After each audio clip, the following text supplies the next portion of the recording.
기도드리겠습니다. 하나님 아버지 감사합니다. 36년 전에 이곳에 일심교회를 세우시고 그동안도 많은 영혼들을 보내주시고 교회를 섬기게 하신 은혜에 감사드립니다.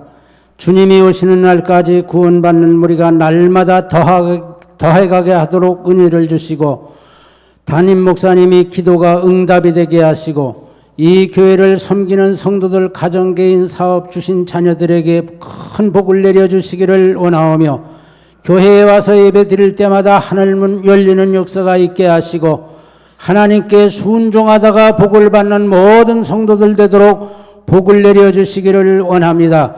이 시간 찬양을 올린 성가대 후에 큰 복을 더하여 주시고 시간마다 영가로 영광을 돌리도록 은혜를 주시며 그들을 가는 길에 동행해 주시옵소서. 이 시간 말씀을 전할 때에 주의 거룩한 뜻만 전하는 시간이 되게 하시고 들어 은혜 받는 시간이 되도록 복을 내려 주시옵소서. 주신 줄로 믿사오며 예수님의 이름으로 기도드리옵나이다. 아멘. 제가 36년 전에 교회를 개척했는데 제가 이런 얘기는 아마 안 한 것 같아요. 제가 원래는 시골에 있다가 저 신길동 가면은 영동교회라고 있습니다. 그 교회를 다녔는데 그때 봉천동에서 거기까지 가려면 한 40분, 내 걸음으로 빨리 걸으면 한 40분 가는데 봉천동 마누라는 없어도 살아도 무가 없으면 못 산다는 얘기가 있어요. 비포장 그냥 버스가 물탕 치고 가고 하는 그때인데 저희 아이들이 영동교회를 갈 수가 없어서 교회를 옮겨야 되지 않나 생각을 하다가 있는데 저희 가게에 그때는 공중전화 박스가 없었고 공중전화 놓는 사람들이 가게 안에다가 달았어요. 자꾸 뛰어가고 도둑질하고 그래서 그랬는데 저희 가게에 어떤 나이가 지긋한 분이 오셔서 전화를 걸면서 내가 아목의 목사회다 그러시더라고요. 이북 목사님인데 그래 제가 그때에 55년도에 미국에서 구제품이 오면 군에서 아산 지방에서 교회별 쭉 놓고서 교인 많은 숫자대로 물자를 많이 주고 적은 데는 적게 주는데 그때 한국교회가 그 물자를 팔아서 교회 보탬을 하고 할 때예요. 근데 55년도에 갔을 때 온양제일교회 당회장이셨는데 그 목사님 이름이에요. 그래서 전허가 끝난 다음에 온양제일교회 당회장으로 계셨습니까? 제가 물으니까 그렇다 그러면서 밤색을 하세요. 그러면서 내가 여기 교회를 우리 집에서 하는데 한번 오라고 해서 가보니까 목사님 그냥 사는 방에 며칠 모여서 예배를 드리더라고요. 그때가 이제 72년도인데 제가 가만히 생각을 하다가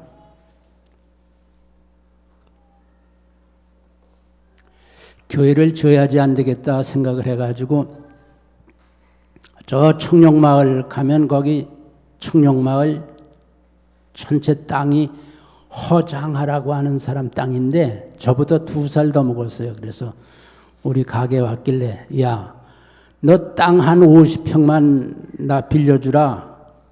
내년 봄에 내가 돈 벌면 100만 원 줄게. 그렇게 해서 이제 교회를 지었어요. 50평을 짓고 섬기는데 이 목사님이 조금 돈 얘기를 잘 하셨어요. 설교 30분도 돈 얘기하시고 광고 30분도 돈 얘기하시고 그러자 이제 다른 데서 장로님이 오셔서 당회가 생겼는데 재직회에서 이런 얘기가 나왔어요. 그 광고위원은 당회장님이 하지 말고 당회원 중에서 한 분 하는 게 좋겠다. 그래서 이 김장로님이라고 하는 분이 광고위원이 되셨는데, 이분은 또 광고를 할 때 목사님 자랑을 한 30분 해요. 우리 목사님은 뭐 부흥회를 126번을 하시고 어느 교회 개척하시고 당회장이고 그런 훌륭한 분을 우리가 모셨다고 감사하다고 그러고, 광고가 끝나고 또 내려오시면은 집사들 보고 저게 목사야 또 그래요. 그러니까 한 6개월 동안 그 광고를 듣더니 광고위원을 바꾸자는 거예요. 광고위원을 누굴 바꾸냐 그러니까 집사님들이 그 김경희 집사 광고위원 세우면 좋겠습니다. 제가 그때 회개를 봤는데 그 목사님 말씀이 그래요. 당회가 있는 교회에서 서리 집사가 무슨 광고위원을 해? 안 돼. 근데 뭐 재직회에서 법이 뭐가 필요합니까? 은혜로 오면 되죠. 해서 제가 샌드위치가 됐습니다. 근데 광고 실는 건 누가 싫어요? 그때 가리방 긁어서 할 때인데 목사님이 돈 광고 또 싫잖아요. 그래서 제가 광고위원을 하면서 광고지에 주보에 실려진 건 광고 안 하고 누락된 것만 광고를 합니다 하고 안 했더니 안 된다는 거예요. 다 써 있는 거 다 광고해야 된다는 거예요. 그래서 제가 당회가 있는 교회에서 서리 집사가 광고를 하면서 한 주간 동안 내내 광고를 은혜롭게 할 수 있게 해달라고 기도를 하다 광고를 했는데, 이제 그때 저쪽 순환도로가 안 뚫렸을 때예요. 그 낙성대 길이 막혔을 때인데, 그때 이제 사람들이 오면, 집 짓고 오는 사람 오면은 목사님이 그 사람 세워놓고 한 30분 동안 광고하세요. 뭐 무슨 교회에서 봉사를 어떻게 하고 어떻게 한 집사가 우리 교회에 등록했다고 그러시고, 또 새빵 들어오는 사람들 오면 광고도 안 하고 그냥 넘어가시고, 3월서부터 5월 사이 되면은 김경희 집사 불러요. 네, 그러면 내가 그 선교비를 써야 되겠는데 돈 가져와. 갖다 드려요. 없을 때는 어떡합니까? 없다 그러죠. 그러면 회계를 둘씩 세울 때는 돈 가져오릴 때 없다고 소리 하라고 세운 게 아니야. 구해와. 12월에 내가 결산해 줄 거야. 12월 결산기가 와도 소식이 없어요. 그러면 어떻게 해요? 지출로 넘어가야죠. 그래서 저는 30년 동안 목회하면서 재정부의 돈 얘기 한마디도 안 했습니다. 그리고 제가 약점이 뭔가 하면은 성도들 보고 돈 내라 소리 못해. 한마디도 돈 내라 소리 못하고 입대까지 살았어요.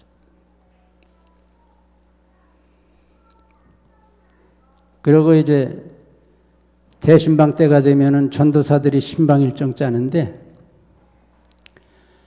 가난한 집에 점심을 하기로 했습니다 하면은 잠자고 계세요. 시키라고. 그래도 또 돈 있는 집에서 점심 안 되면 또 그 집에다 또 시켜요. 그럼 어디 가서 먹겠어요? 돈 있는 집에 가서 먹죠. 이러니까 교회가 편안한 날이 없어요. 73년도에 제가 그 안수 집사로 선출이 됐는데, 사모님 소리 듣기 싫다고 권사를 해야 된다는 거예요. 근데 교인들이 그래요. 김 집사가 그 집사 안수 안 받으면 예식이 안 되니까 그냥 지나간다고. 그래서 제가 안 받는다고 그래서 1년을 넘어갔는데 75년에 또 문제가 나와가지고 공동의회에서 권사 선출을 하고 임직을 했어요. 그래서 제가 75년 7월 13일 아주 뜨거운 날인데 안수 집사가 될 때 사모님은 권사님이 되셨어요. 그러고 제가 이 반쪽이 저려가지고 걸음도 잘 시원스럽게 못 걸고 그랬는데 그때 하나님 앞에 제가 서원을 했습니다. 내가 기도원에 올라가서 3일 금식하고 기도해서 이 반쪽 저린 거 고쳐주시면 몸으로 바치겠습니다.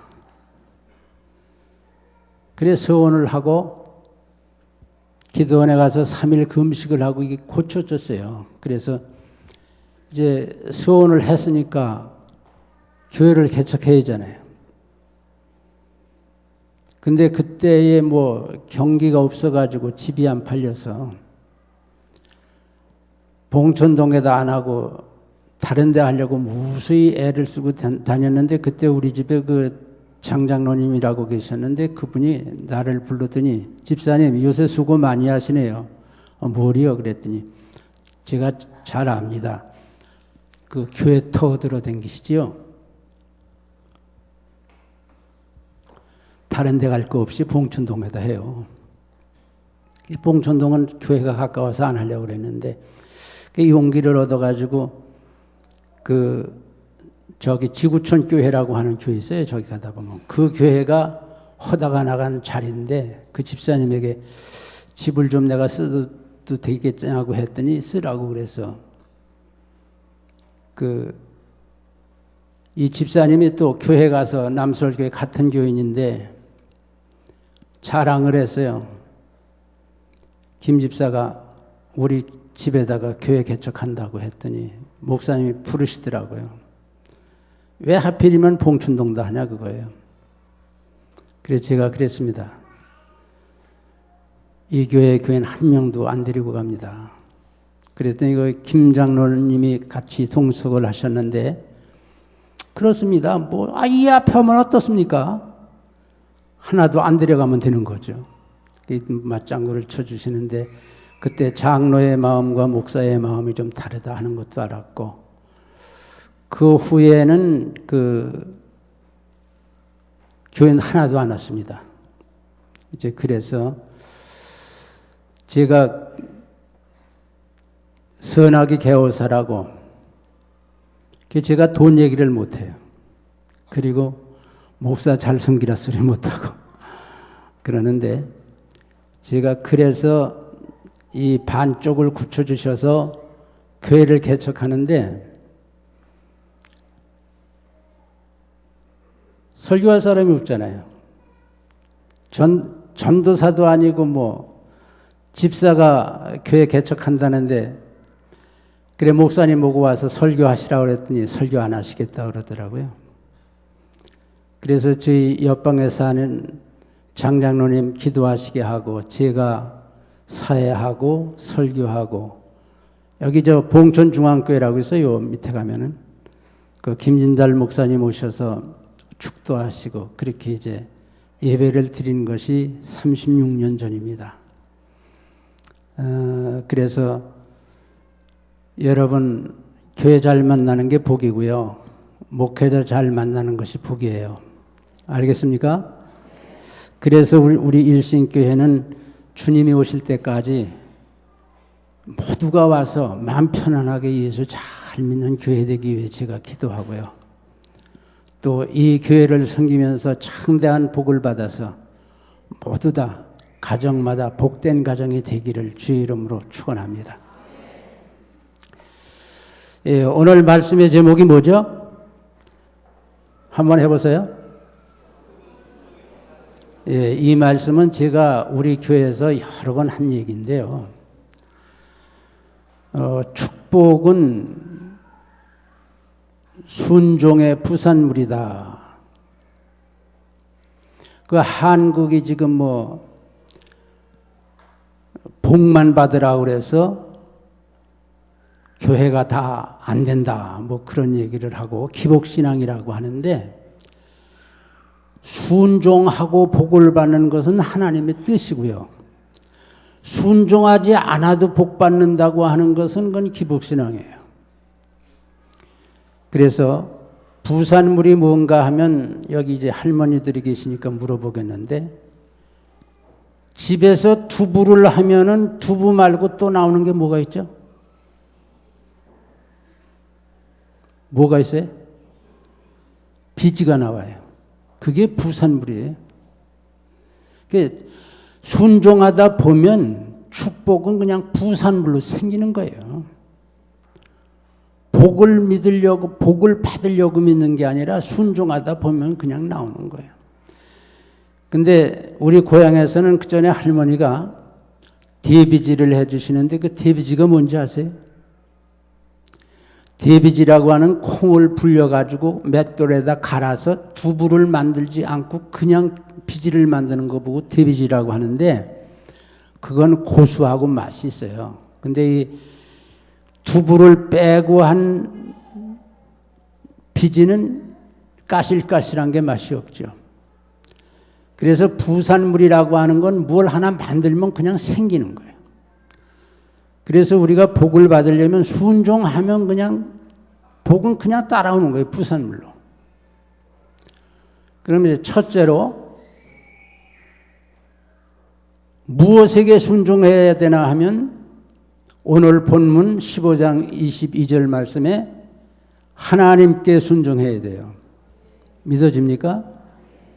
공산당에 순종을 하든지 뭐 마귀에게 순종을 하면 그건 순종이 아니죠.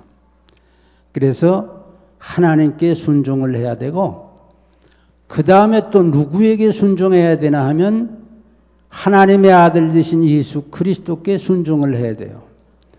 예수님께서 세례를 받으시고 처음으로 전도하실 때 마태복음 4장 19절에 말씀하시기를 회개하라 천국이 가까웠느니라 말씀하셨거든요. 그러니까 회개해야 돼요. 회개하고 예수를 믿어야 그것이 예수님의 말씀에 순종하는 것이 되죠.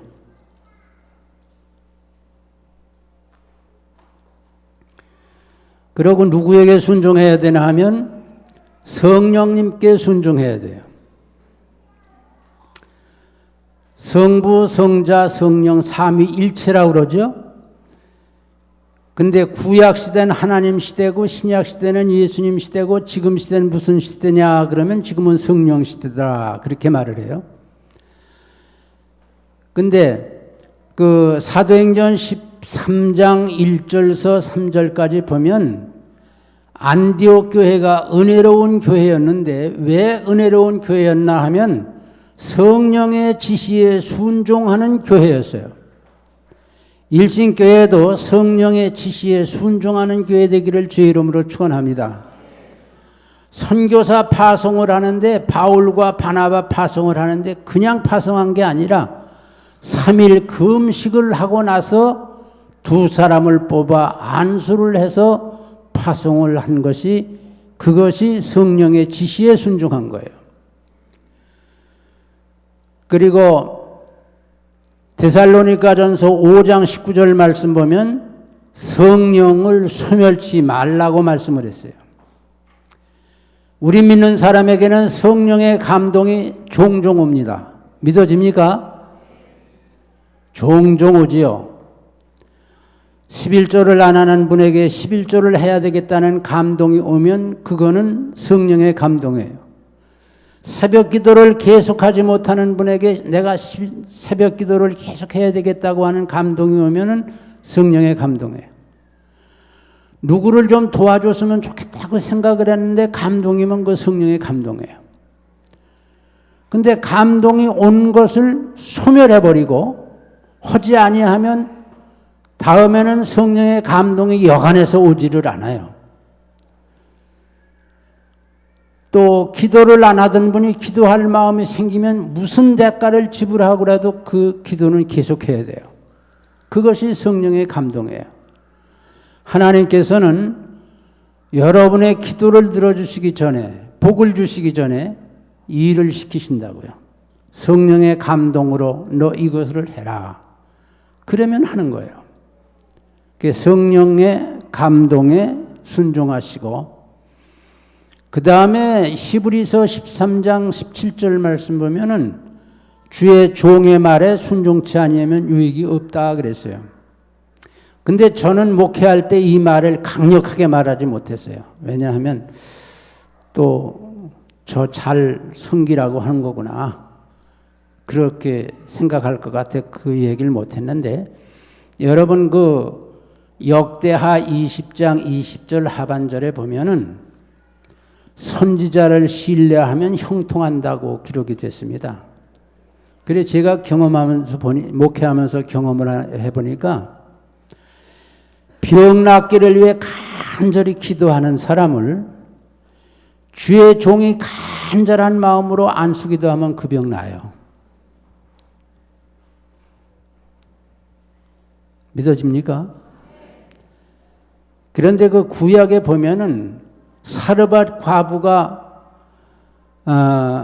아들과 더불어 빵을 한 조각 만들어 먹고 죽으려고 할 때에 엘리야가 나타나서 너희들 먹기 전에 나한테 먼저 가져오라고 했어요.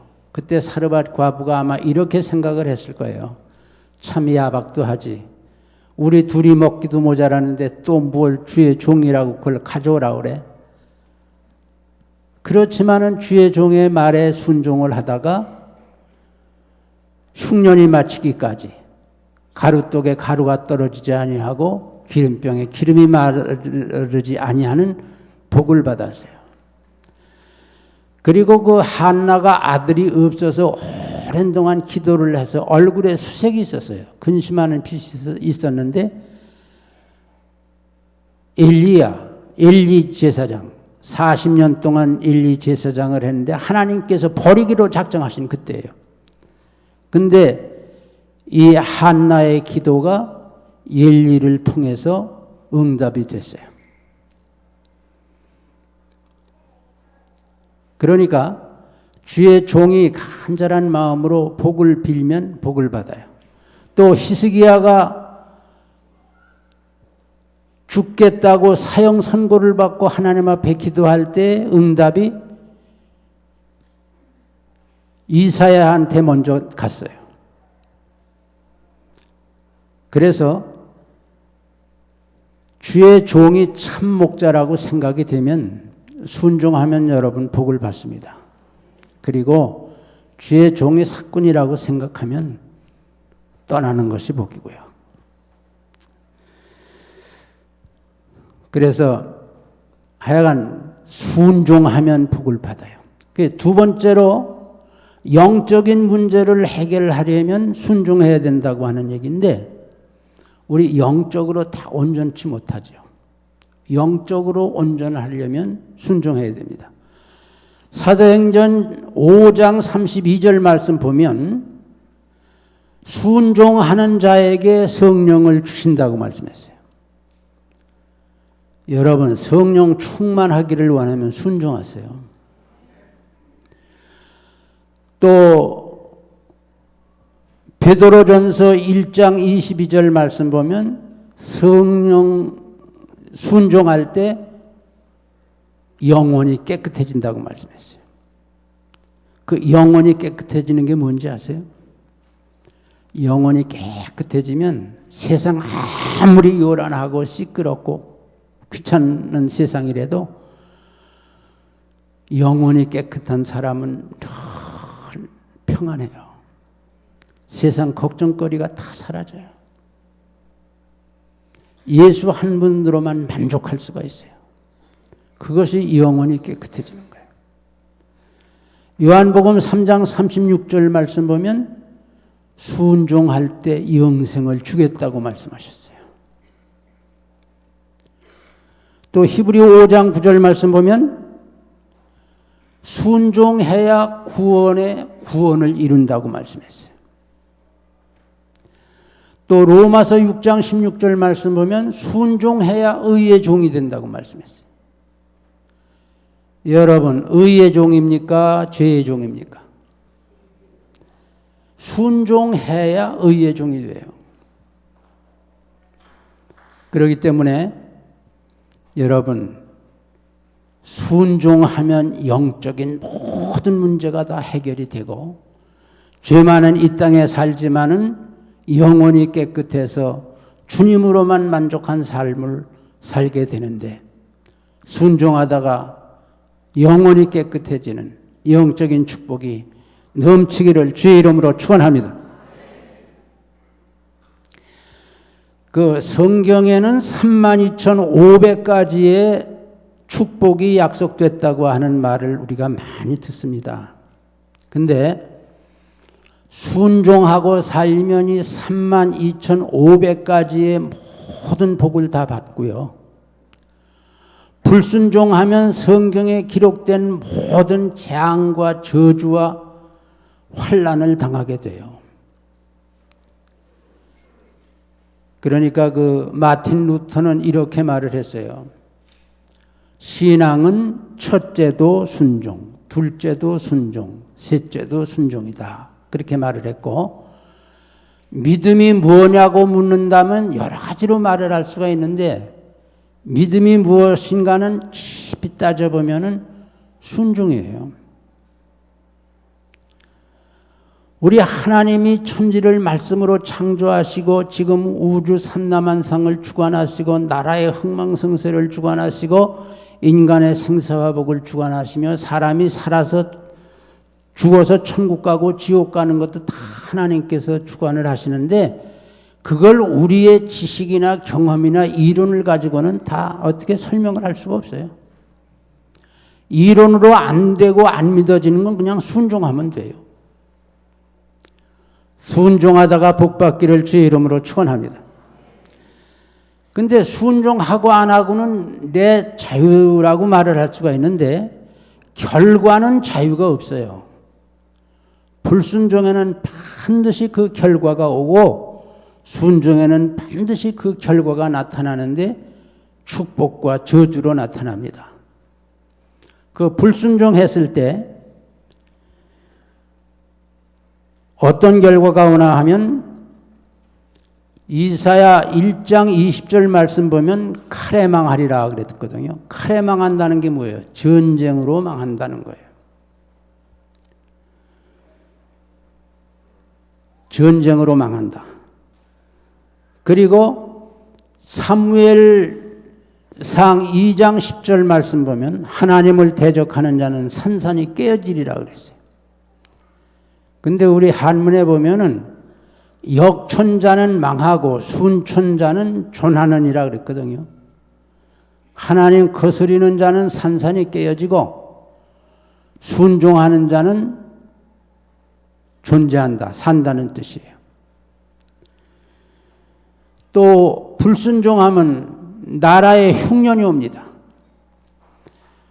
사사기 2장 17절 말씀 보면 사사들이 다스리던 그 시대의 백성들이 자기 소견대로 살았지 사사의 다스림을 받지 아니했어요. 그랬더니 나라가 흉년이 들었어요. 베들레헴이라고 하는 떡집이라는 이름의 동네 사는 아비멜렉이라는 사람이 모압으로 이민을 가잖아요. 먹을 게 없어서. 그때 그 흉년 들었던 까닭이 뭔가 하면 사사들의 말을 청종치 아니했기 때문에. 그리고 불순종하면 반대파들이 많이 일어납니다. 열왕기상 11장 14절 말씀 보면 하닷이라고 하는 사람이 솔로몬을 대적해서 일어났어요. 또 23절에 가서 보면은 르손이라는 사람이 솔로몬을 대적해서 일어났어요. 26절에 가서 보면은 또 여로보암이라는 사람이 대적해서 나라를 어지럽게 하다가 결국은 그 다음 때에 가서 남북이 갈라지는 역사가 있었어요. 여러분 살아가다가 대적들이 많이 일어나면 한번 생각해 보세요. 내가 하나님을 불순종했더니 이렇게 갚아주시는구나 생각을 하면은 문제가 해결이 될 수가 있습니다. 그리고 신명기 28장 22절, 27절, 60절 보면 불치병을 줘요. 사람의 능력으로 고칠 수 없는 병을 주어서 환난을 당케 해요. 성경에 기록된 모든 저주와 환난이 불순종하는 영에게 찾아가게 마련이에요. 시간이 많이 갔기 때문에 이제 조그만 말씀을 더 드리고 끝이겠는데, 순종하는 자에게 어떻게 하시나 하면 순종하는 자에게는 불치병도 고쳐주세요. 믿어집니까? 열왕기하 5장 1절서 14절까지 보면 나만 장군이 나병이 들었어요. 근데 엘리사가 처방을 내지요. 요단강에 가서 7번 목욕을 해라. 7번 목욕을 했더니 깨끗이 치료가 됐습니다. 순종하다 보면 불치병도 치료가 됨을 믿기를 바랍니다. 또 이사야 1장 19절 보면 즐겨 순종하면 땅에 아름다운 소산을 먹으리라 그랬는데, 아름다운 소산 먹고 사는 사람 다 건강합니다. 신명기 7장 15절 말씀 보면 애굽의 악질이 너희에게 임하지 않도록 하리라 했어요. 순종하고 살면 애굽의 악질이 임하지 않을 줄로 믿기를 주의 이름으로 축원합니다. 또 신명기 7장 14절 말씀 보면 순종하고 살면 네가 복을 받는데 만민에게 뛰어나도록 복을 받겠다. 여러분, 다른 사람보다 더 많은 복을 받으려면 순종해야 됩니다. 순종하시기를 주의 이름으로 축원합니다. 그리고 신구약 성경에 보면 군사가 많아서 전쟁에서 이긴 나라가 없어요. 레위기 26장 7절 8절 말씀 보면 너희 5이 100을 쫓고 너희 100이 만을 쫓으리라 말씀을 했고, 신명기 8장 28장 8절에 보면 대적이 한 길로 너를 치러 왔다가 7길로 도망가리라 그랬고, 신명기 32장 30절 말씀 보면 너희 한 사람이 1000을 쫓고 2 사람이 만을 쫓으리라 그랬거든요. 하나님이 함께 하시면 군사가 많고 적고가 문제가 아니에요. 믿어지면 아멘 하시기 바랍니다. 그래서 순종하다가 복받은 사람 말을 하려면 뭐 다 시간이 없어 말 못하죠. 꼭 기억하실 것은 오늘 말씀의 제목 한 번 다시 해보시기 바랍니다. 다 같이 한 번 합니다. 축복은 순종의 부산물이다. 꼭 기억하셔서, 순종하고 불순종하는 것은 자유라고 해도 결과는 자유가 없어요. 천지를 창조하시고 인간의 생사와 복을 주관하시는 그 하나님의 뜻대로 살아서 만민에게 뛰어나는 복을 받는 모든 성도들 되시기를 주의 이름으로 축원합니다. 우리 한 1분간만 순종하다가 복을 받을 수 있기 위해서 통성으로 기도드리겠습니다.